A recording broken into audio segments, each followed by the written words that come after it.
Raymond Ram, thanks for this. I'd first like to ask you about what you do, financial forensics. Apparently, there's a difference between financial experts, accountants, but let's start with financial forensics. Thanks, Gerard. Of course, I'm a managing principal of Grey Matter Forensic Advisory.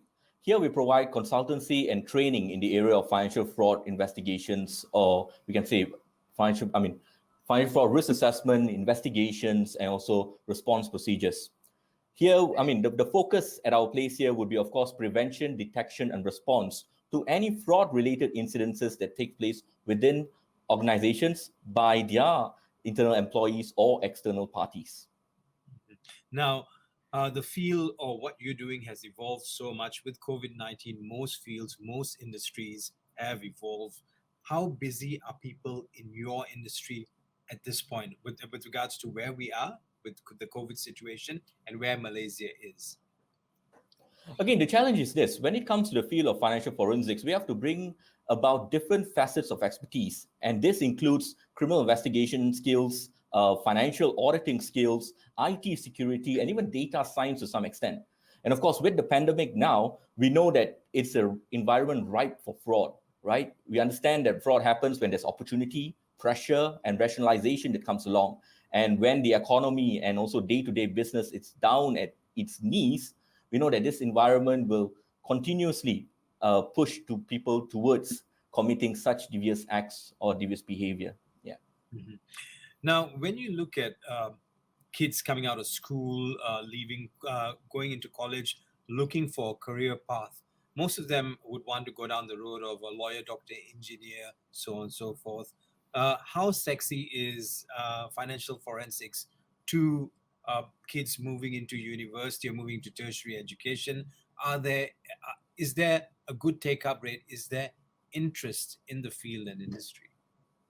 I believe if you look at developed countries, and of course Malaysia, with the current number of scandals, the current number of issues that we are facing, it's definitely a growing field, and we need expertise from different facets, like I mentioned earlier. So you can go into law, you can go into accountancy, you can go into IT, and later on move towards the area of forensics as an area of expertise or specialty. And we would need these guys or these experts moving forward to ensure that our nation and even companies here are protected, in a sense, from this such a behavior.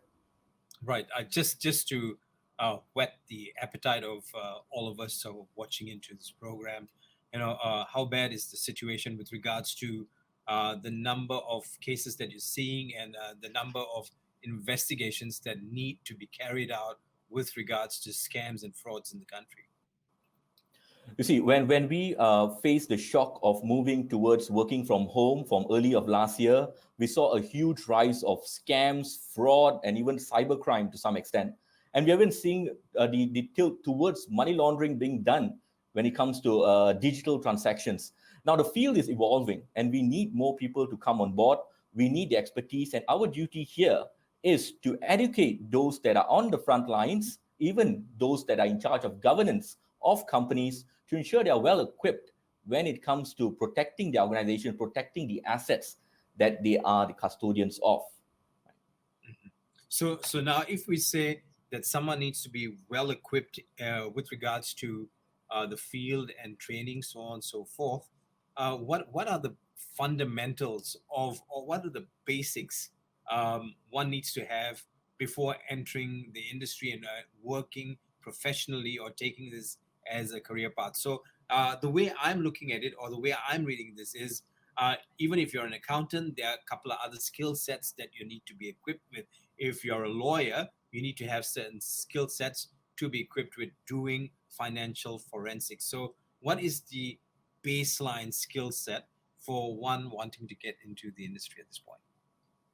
Again, like I mentioned earlier, you can come in from different facets of, like I said, even if you have done law, you've done accountancy, or even IT security. The idea is to ensure you understand the context of our environment, understand our laws, understand the basics of criminal investigation, the do's and don'ts. Of course, even if you have auditing techniques and specialties, would be great to add to your skill set as well. Mhm. Now, the other thing you're talking about where we are at this point, when you take a look at companies that need to keep an eye on what's happening with their financials or what's happening with their accounts, so on and so forth, what can those in charge do to safeguard assets of the company? What can they do to mitigate the risk of financial crime? Saying, if I own a company, what can I do to mitigate this risk? And what is the role of financial forensic experts moving forward at a time like this? The first thing is this. For internal controls of any company, the main backbone of it are risk assessments. Conduct your risk assessments, ensure that those in charge understand what are the type of schemes that are taking place out there at the moment, what are red flags of those schemes that are taking place, what are types of preventive measures that you can put in place in order to mitigate this risk. That's why hence we at Grey Matter are trying our best to educate these guys in the field to ensure that they take note of these instances and have in mind the industry best practices and type of preventive measures they can put in place in order to mitigate those risks, and at the same time not deter productivity as well. Mhm. So to not deter productivity, I guess, like you said, you need to equip people with what they need at this point in order to do what they do. And you keep talking about the system you and your organization use to facilitate this. Uh, do these systems differ from one company to the other? People who are on the ground training other people. Do you have a different system as opposed to another company that's doing what you do here in Malaysia or Yeah. even in Southeast Asia? Again, just to reiterate, risk assessments are the key towards understanding the context of your organization based on the industry that you're in and the inherent risk posed to your industry. What are the type of schemes that you need to look into, even if there's reports of schemes that are taking place within the industry that has happened to other companies. So first, understand where you lie, what is the context of your organization, then move towards having training based on the position of of that person within the company, the functions that are included within that organization, based on their skill sets, based on their day-to-day operations. It has to be focused based on your industry, your organization, the function of the individual, and also the skill sets that's required. Now, how do you conduct an investigation of a company, for instance? How risky is a job, especially when it comes to dealing with a lot of syndicates and stuff like that? And I'm sure that there's a lot of these that you see within the industry. So, how do you conduct an investigation of a company which is risky, and there's an element of risk with regards to your investigators going in? Again, when we conduct investigation, it is a mutual agreement, okay, between us and the client. When we go in, if there are cases of criminal nature that we need to bring up to law enforcement, we are required to do so. And if those things come about, then we would need to pull ourselves back.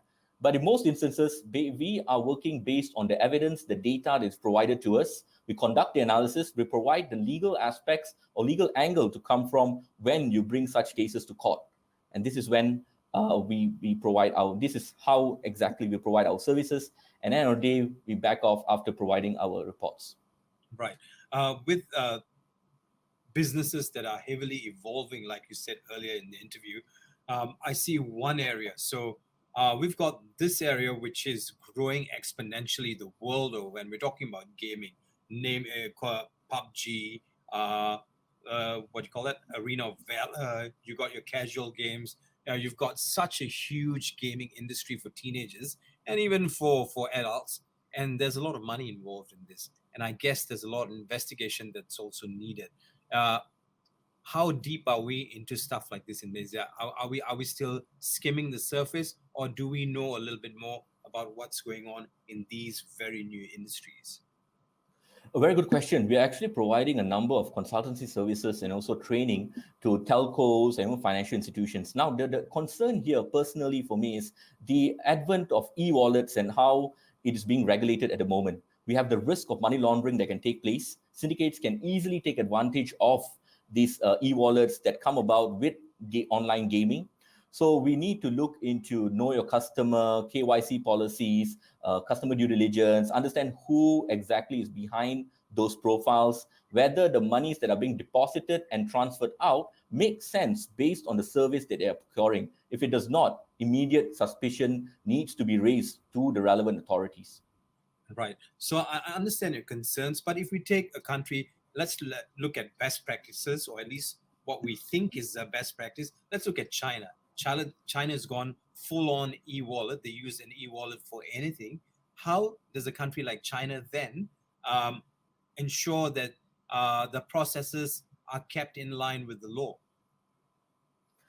I mean, it's sad to say that sometimes we are quite reactive in nature, right? So we got to look at our regulatory landscape. We got to look at what incidences comes about and then react to it instead of taking proactive actions. But definitely it's best to take example of these countries and the way they are managing it, look into their regulatory environment and suit with our current policy procedures, whether we can adopt certain controls that they have put in.